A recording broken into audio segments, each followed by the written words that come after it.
So this episode is going to be interesting.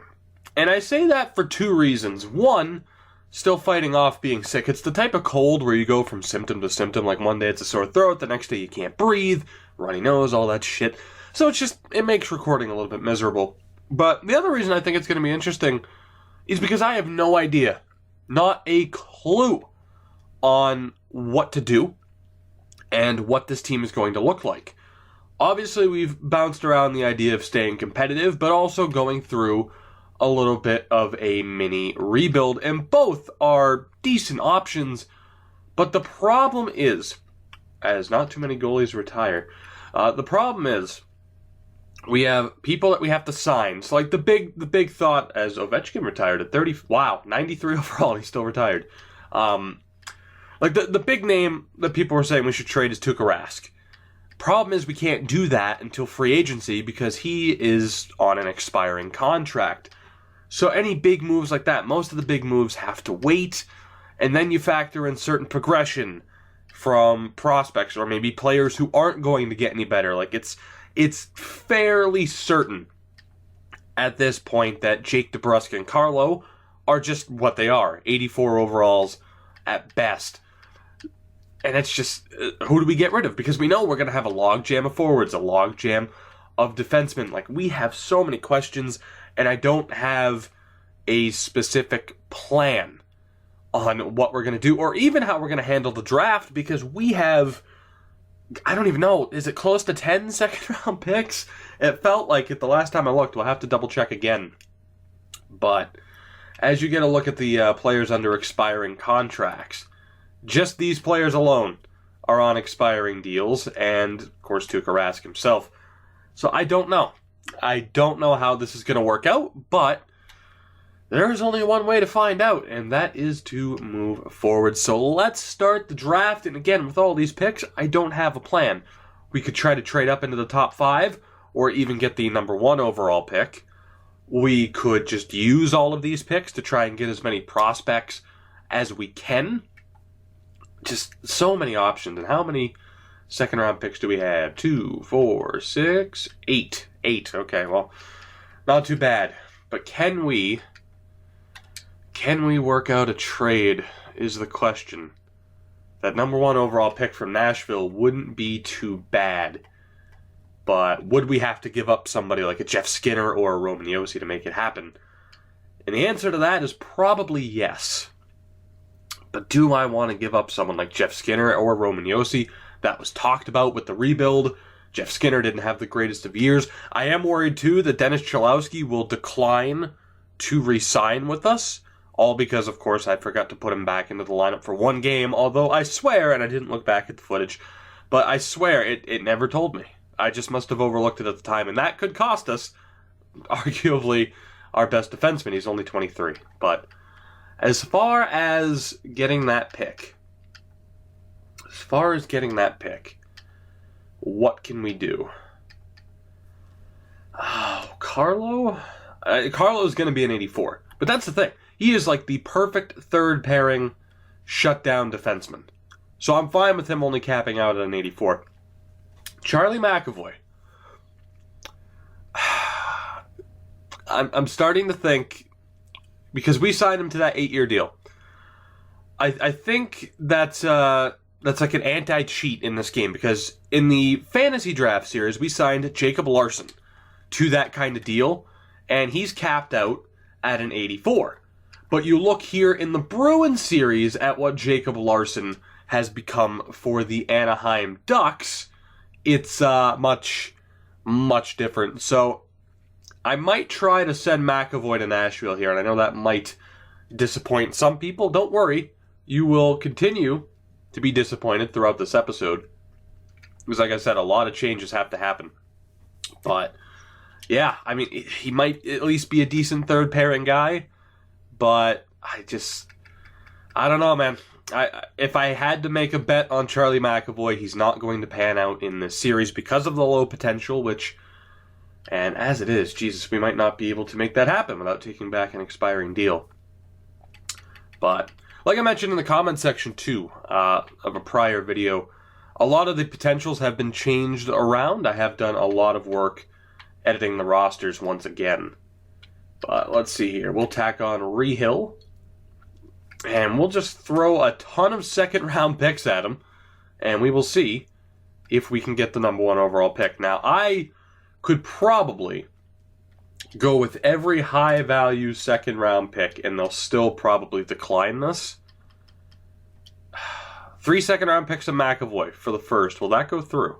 No. I had a feeling it wouldn't. They don't want to trade it, so there's probably somebody good there, which is a good sign, but this could be problematic. Now, if I put our first there, if I put our first and then just use some of these seconds to get back into the first round, would this go through? Jesus Christ. Okay, we might not be able to get that pick off of Nashville. That just might not happen this year. Although, how about our first McAvoy and 2 firsts for the first overall pick this year? Is that too much to give up? It still didn't go through. Holy shit. Woefully insufficient, they say. We might be stuck. We might be stuck with just making the picks that we have. That might be our only option here. All right, I don't think we're going to get the first off in Nashville. Tampa and Vancouver. Let's try Vancouver because at least they are a Western Conference team. And they are willing to trade that pick as well. So we might be able to make this work for just picks. Let's see. How about Anaheim, LA, and your own second-round pick? 3 second-round picks for your first. Will that go through? And it did. Shit. Maybe I gave up too much. Maybe I probably gave up a little bit too much, but you know what? That's okay. I mean, it is cheap with the way we can get second-round picks so easily. But we have traded up, and we have the 3rd overall pick. Not too bad. And, of course, we still have quite a few seconds. I do wonder, Philly, San Jose at number 5? Let's, well, they don't want to trade it.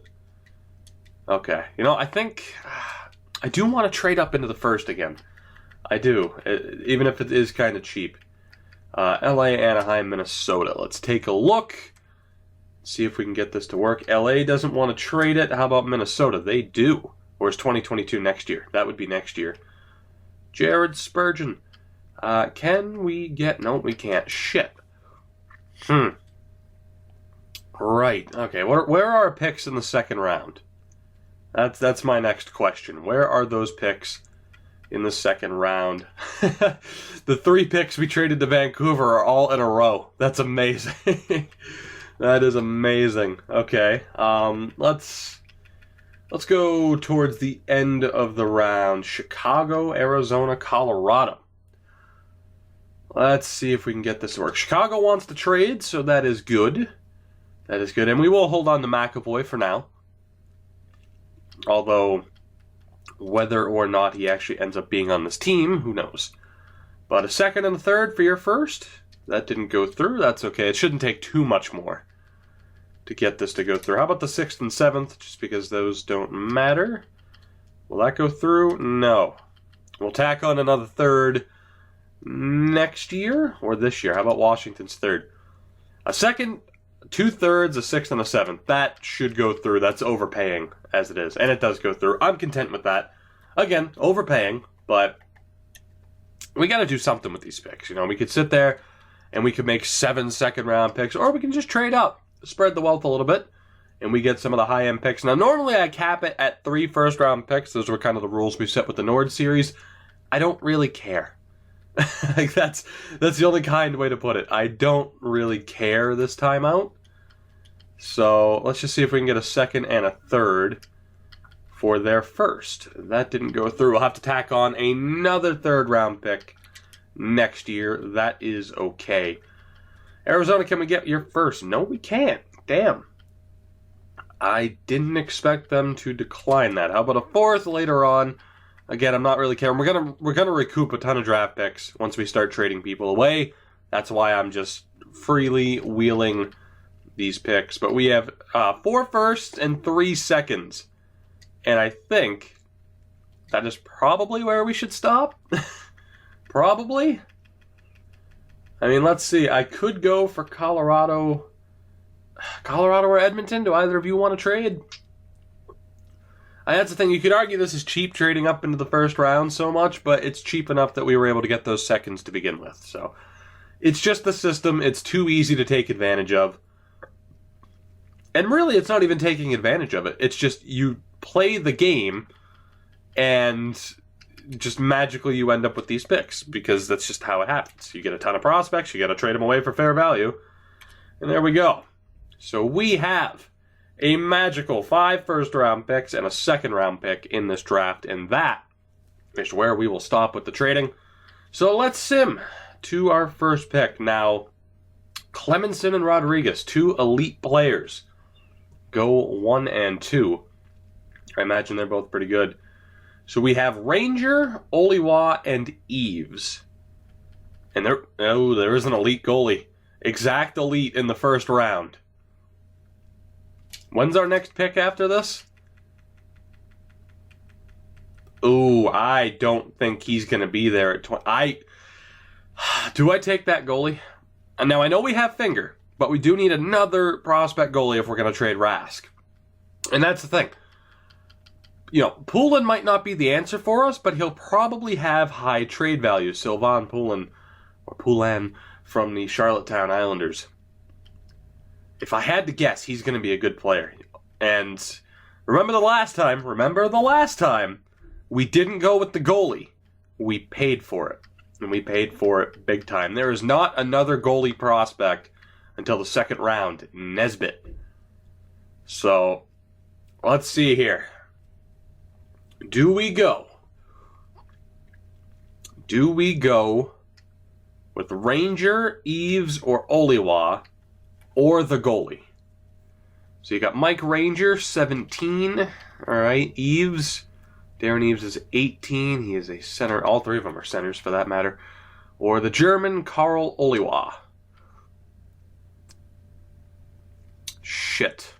This is a tough choice. Ranger being 17 probably means he's going to take the longest to develop. He's probably in the 60s. Oliwa, tough to say. I know that medium top 9 potential is interesting. And then you have Darren Eves from the Brandon Wheat Kings. Oh, shit. I'm going to go with the goalie. Because that's a crapshoot with any of those 3 forwards, any of those 3 centers. I think this is a guarantee. Sylvain Poulin, please be good. Medium elite. Okay, that's good. What's his trade value, though? Because that's the big deciding factor. Because we've seen elite potentials have less than a half a bar of trade value. How good is Poulin? Yeah, that's what I'm talking about. Medium elite potential, just like Shane Finger. But that bar isn't up as high as we would have liked. So, there is a chance that we just absolutely blew it. Ranger goes to Philly, he's medium elite. Eves goes to San Jose, he's medium elite. And Oliwa was high top 6. So Philly and San Jose, let's see.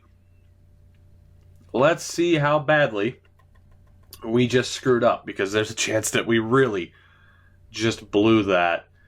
Eves is in the same spot as Poulin, 78 overall at 18 years old. Okay, that makes me feel a little bit better. What about Ranger? He went to Philly. He has really high trade value. I was right. He's in the 60s, a 63 at 17 years old. So we should have gone with Ranger based on trade value, because then we could have moved him for a player if we needed to. But I went with my gut. We still have a medium elite potential goalie. He's just not as good as I was hoping. It probably would have been nice to get into the first 2 picks. I imagine they were a lot better. And actually, we will go check. I just wanted to go through these. So Nashville and Tampa. How good were these 2 prospects? We'll go to Tampa first and look up Rodriguez. And he's pretty good. 77 overall, 19 years old, medium elite potential. How good? What was it, Clemenson that went to Nashville? I think was his name. Yeah. Oof. Damn, I see why they didn't want to trade that pick. 81 overall at 19 years old. Clemenson. He is going to be a problem for teams in the future. But we have 2 consecutive picks here and 3 out of the next 4. So let's see if we can do some damage. Now we have Pasquale, Jeremy Pasquale from the States, Dupuis, Timmins, high top 6 defenseman, and Helenius. Let's see. Might go with the defenseman. Who else do we have here? Glebov. I don't know why that name stuck out. Randall. Smoskowitz. McMillan. Young. Then that goalie Nesbitt. And then we're getting down towards the second and third. You got Gill. Another goalie. Nesbitt might be a goalie that's worth looking out for. Tulipov maybe as well. Okay, but with this first pick, we're definitely going to take... I think I'll probably take a forward, a defenseman, and then maybe Nesbitt a little bit early. Because again, you have to go with the goalies. Or at least that's my strategy. So for defenseman, I think it's pretty obvious. We're going to go with Tommy Helenius. Or Helenius. I'm going to go with Helenius. I've heard that name pronounced before, but whatever. And he's medium top 4. That's not bad. High top 4. Obviously would have been better. But that's not too bad. It's not too bad. And then we have Pasquale, Jeremy Pasquale, or Platt. Both are power forwards. 18, and Pasquale was 18 as well. I'm going to go with Pasquale only because he's from the States, and that way we wouldn't have to worry about sending him back to junior. So that way too he can get into the AHL. And he's medium top 6, so he will probably be with the Providence Bruins this year. So I'm content with that pick. Not too bad. Timmins, a medium top 4 offensive defenseman. Oh shit, we have the 26th pick as well. Okay, so we could wait and draft Nesbitt 26th overall. Damn, a lot of first round picks. So let's see. If we sort by potential, Nesbitt's a medium starter. You have 2 high top 6 guys, a high fringe starter, medium top 9, and then high bottom 6. What about defensemen? Only high 7ths left for defensemen. Right, so it's down to Platt or Young. We got another power forward in Ken Platt. He's 18. And then you have Edgar Young, 17-year-old. Thing about that is he's going to be a little bit lower in overall. He is going to be a little bit lower in overall. I might go with Platt. Ken Platt from the Tri-City Americans or Marcus Rice. Or Reese. I'm going to say Reese. From Iserlohn. Let's see. I'm gonna go with Platt, I think. Let's go with Platt and hope for the best here. Medium top 6 as well. Okay, so we will keep an eye on some of the players that we passed up on. Dupuis was low top 6. We are without a doubt taking Nesbitt here. And that way we'll have 5 goalies on the roster. What is your name? You are Eric Nesbitt. Eric Nesbitt, please be as good as I hope you are. And, oh my god, he's medium elite. Always go with the goalie, even if the first goalie drafted had some lower value. We just added 2 elite potential goalies. You always go with the goalies in the higher rounds. Let's take a look. And they're identical. Poulin and Nesbitt. One of them, well, we'll probably sign both. Finger will obviously be the starter unless he jumps to like an 82.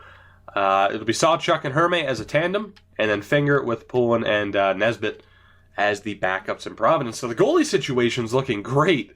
It's just a matter of what the actual team's going to look like and what people we trade away. But let's take a look here. Let's sim to the end of the round. I believe we have 1 pick left in the second round. So let me actually sim to that. And then we will take a look at the... take a look at who we have available. But let's see. Who did we pass up on? Bertuzzi, medium top 9. Zajac, medium top 4. Thornton, medium 6. Darby, medium 6. Arneson, Reese. Okay, so we really couldn't have gone wrong there. But we didn't really pass up. And, I mean, Vancouver, in fairness, they passed up their first-round pick, but they just got 2 or 3 top 6 guys and one with low potential. Young was medium top 6. So, yeah, we really couldn't have gone wrong. You could argue maybe we shouldn't have traded up for all those first because we still could have gotten decent prospects. But overall, not too bad. Now the question is, who do we take with this last pick? We have, we do have another goalie option in Gill, but I think I'll pass on him. So let's see, we have Muller, Martinuk, Novoseltsev, Like, and Kraus, because I don't think I'll go with the high 7th D. Odds are they'll end up being medium 6 at best.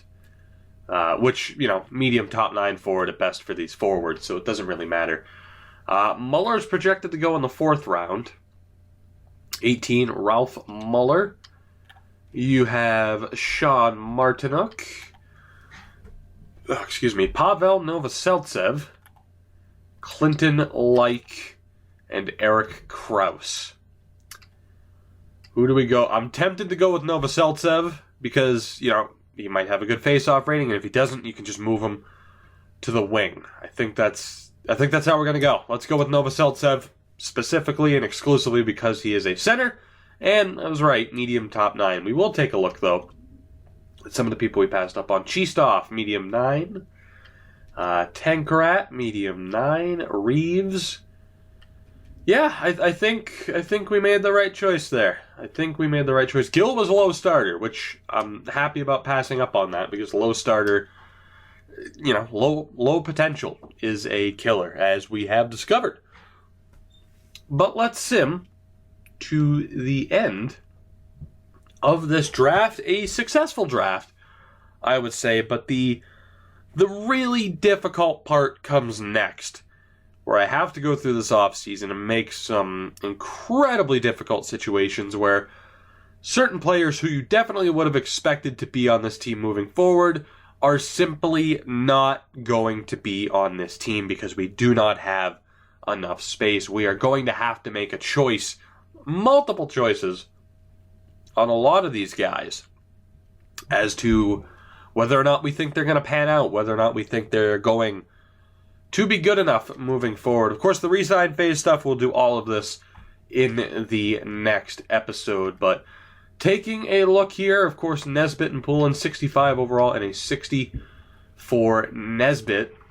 Defensively, Helenius is a 67 overall. And then Platt's a 60, Pascale is a 60, and Novoseltsev is a 66. So not too bad, but again, we have so many options. Even right here, for example, Dingle, Lowe, and Asplund.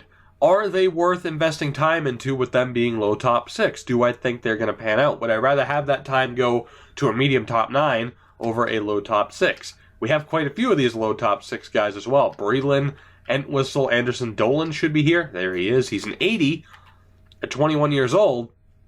But how much better is he going to get?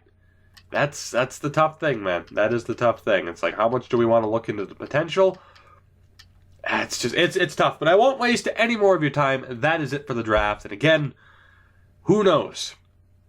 I certainly don't. What this team will look like as we prepare for Season 6. But that will do it for this one, guys. Of course, if you have enjoyed, make sure to hit that like button to help support me and my channel. And subscribe if you haven't already to continue following this series and others. And I will see you guys in the next episode. It is going to be painful.